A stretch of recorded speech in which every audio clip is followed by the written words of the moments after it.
Hey everybody, welcome to a brand new live video brought to you by J&J Toy Giants. I am your host JD. Full Gear had just finished and Sting wrestled. I felt it was apropos that I unboxed I shouldn't say the only AEW figure that I have. I have another one. I'm not a big fan when it comes to AEW. Not that I'm hating on it at all. And I don't care what it is, as long as it's entertaining. I was a big defender of TNA back in the day when I started watching it back in 2005-ish. Even when it was an Impact, I'd still keep up to see what was going on. AEW, I don't know. I have my likes and dislikes about it, but I do have some favorite wrestlers. Kenny Omega was one of them. But yeah, just gonna unbox the Sting here. I've had it for a while. It was on clearance.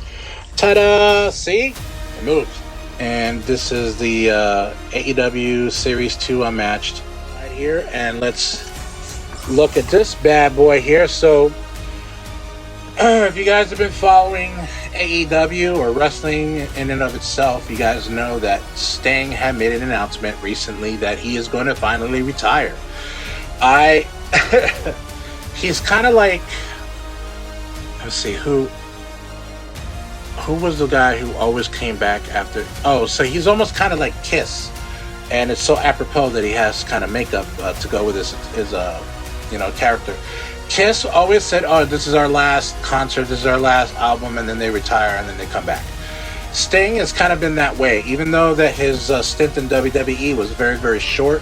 Obviously, he was most well known for his time in WCW and then also his time in TNA. He pretty much helped build that company to even be known as a separate company, because back in the day, once WCW had folded back in 2001, 2002, there was really nobody else out there to kind of compete with Vince McMahon and the WWE. I mean, you could say New Japan, but nobody was talking about New Japan back in the day. So I got this figure a while ago, well before he made his announcement that he was going to be retiring.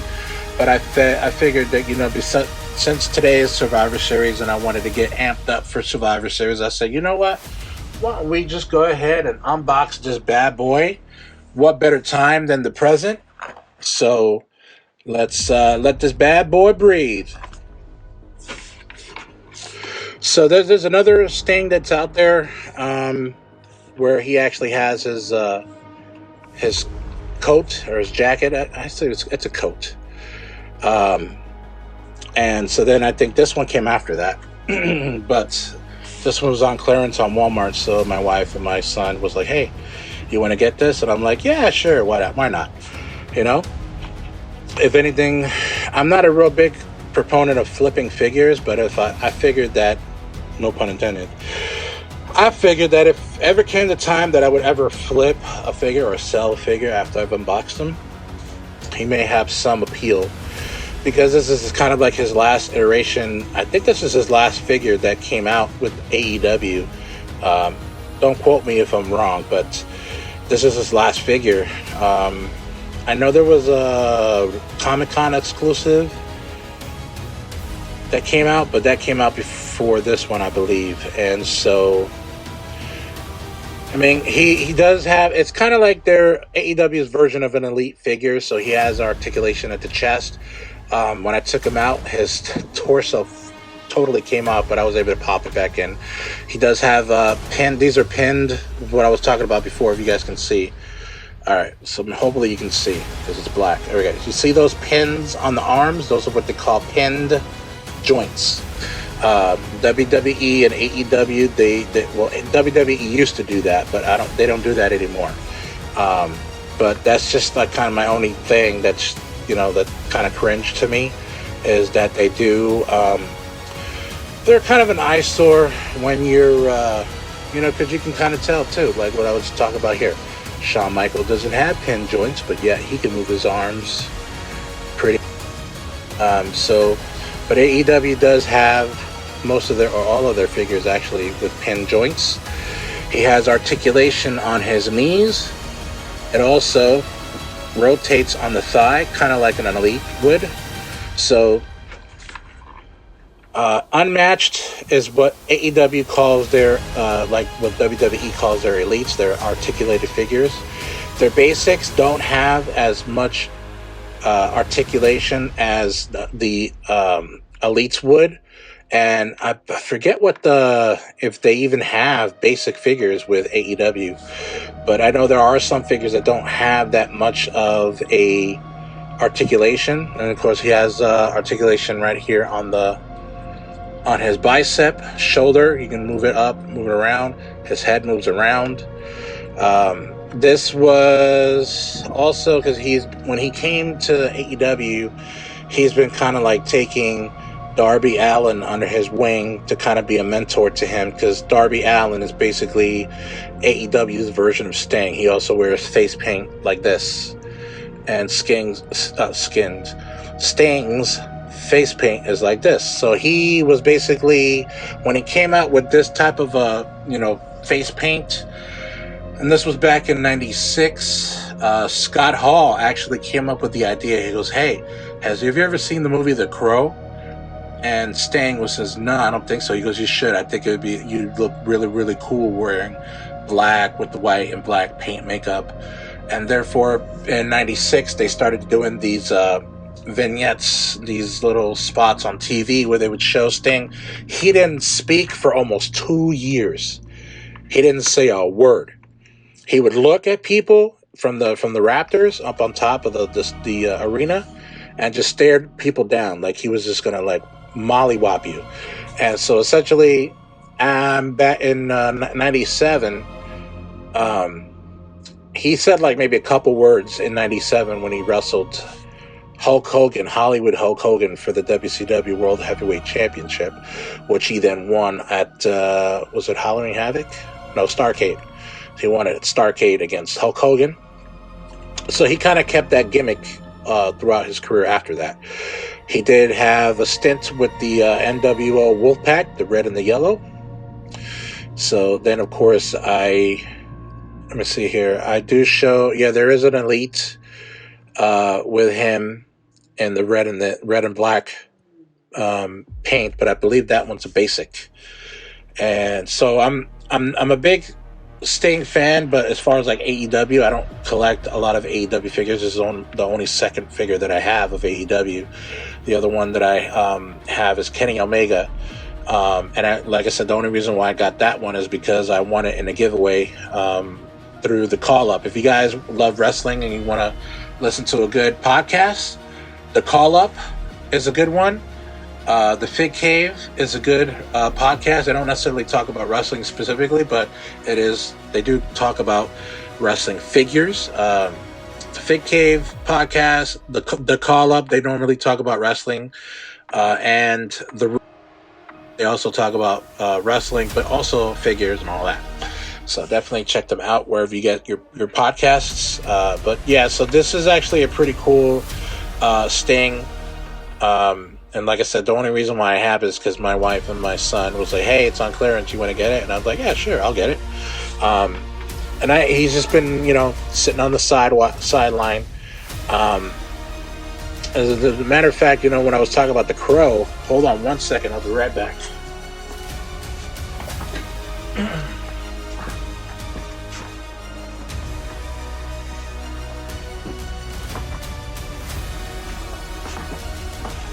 I just so happen to have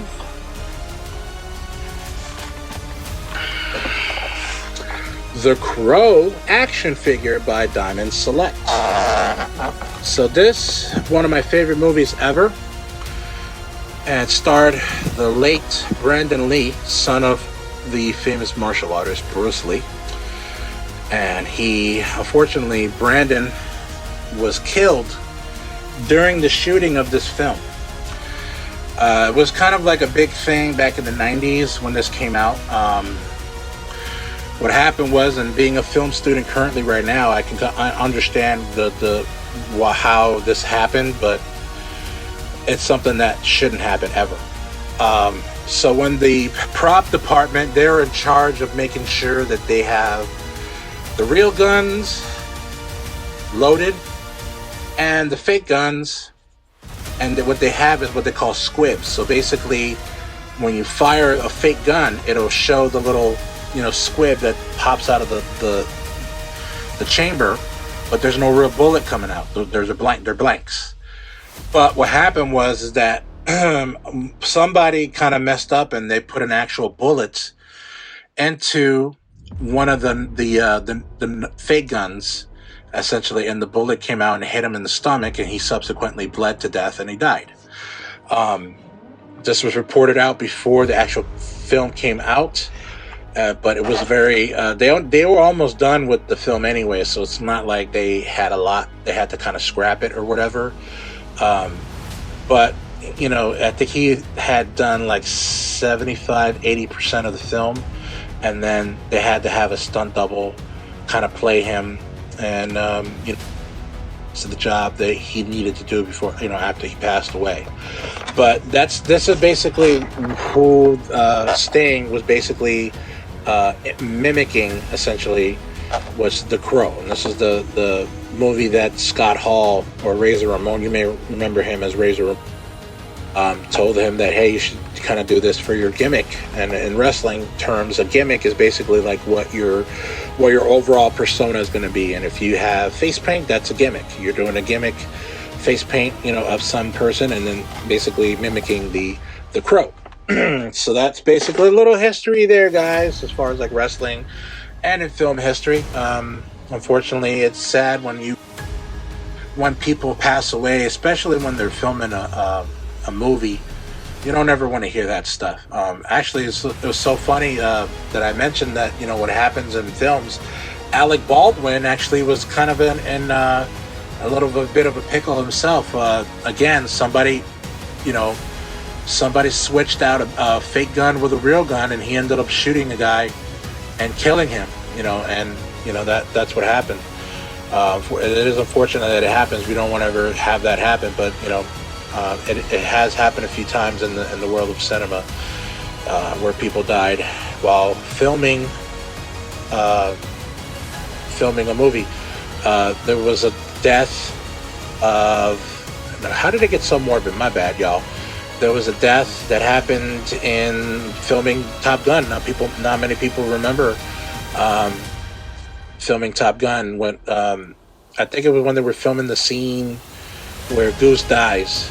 The dude that was flying the plane, he crashed, and they lost him while they were filming that scene. So a little bit of a history, guys, for you. So he's probably gonna go.